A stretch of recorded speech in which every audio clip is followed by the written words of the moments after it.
Sige, go. Ako kasi last time, meron din ako naging relationship. Tapos pinapili niya ako. Siya ba or yung career ko? Kasi wala akong time sa kanya, wala na kaming oras sa isa't isa. So, pero sobrang bait niya, sobrang green flag niya. Tapos, kumbaga na sa kanya na lahat. Gwapo, mabait, mapera, mayaman, matalino. Gustong gusto rin siya ng family ko.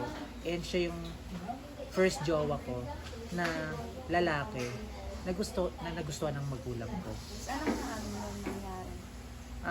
Nakipag-iwalay siya kasi wala na akong oras sa kanya.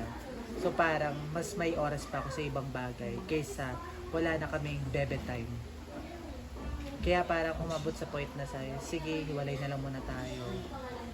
Pero sa akin lang, ginagawa ko naman yung career ko is not for myself lang. Ginawa ko yun para sa aming dalawa din naman eh. Para pag ako naging successful, siya rin naman makikinabang. Pero umabot kasi kami sa point na wala na, parang napuno na talaga siya. Pero As in, wala na talaga. Oo. Pero by any chance na makikipagbalikan siya, babalikan ko siya. Dahil lalo na nasa dropshipping na rin ako, kumikita na ako ng malaki. Lalo na mas marami na akong oras. Kaya ang maganda dyan, yung tipong nagustuhan ko tong dropshipping nito. Kasi kapag wala kang oras sa relasyon mo,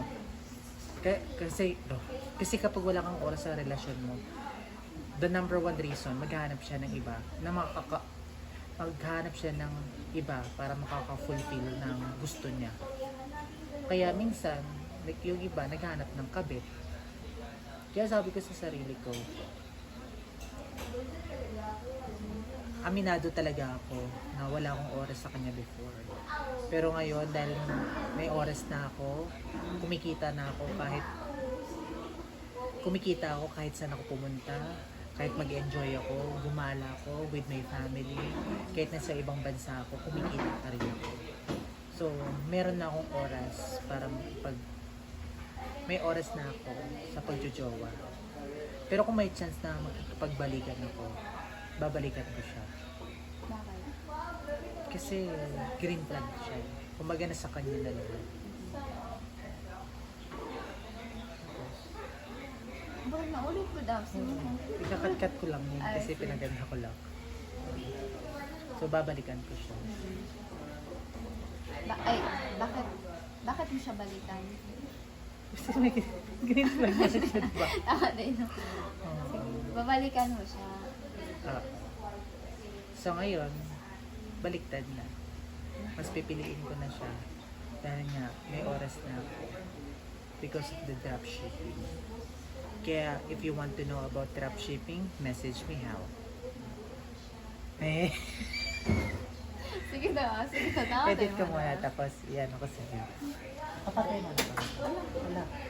Sa laas, nahulog ang laas. Utang na lang. Kahit na yun. Magnet.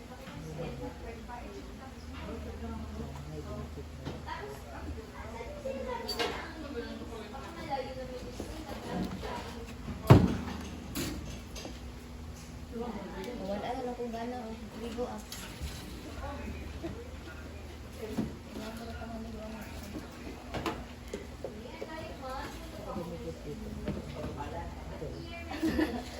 Kasi magnet. Patay mo muna.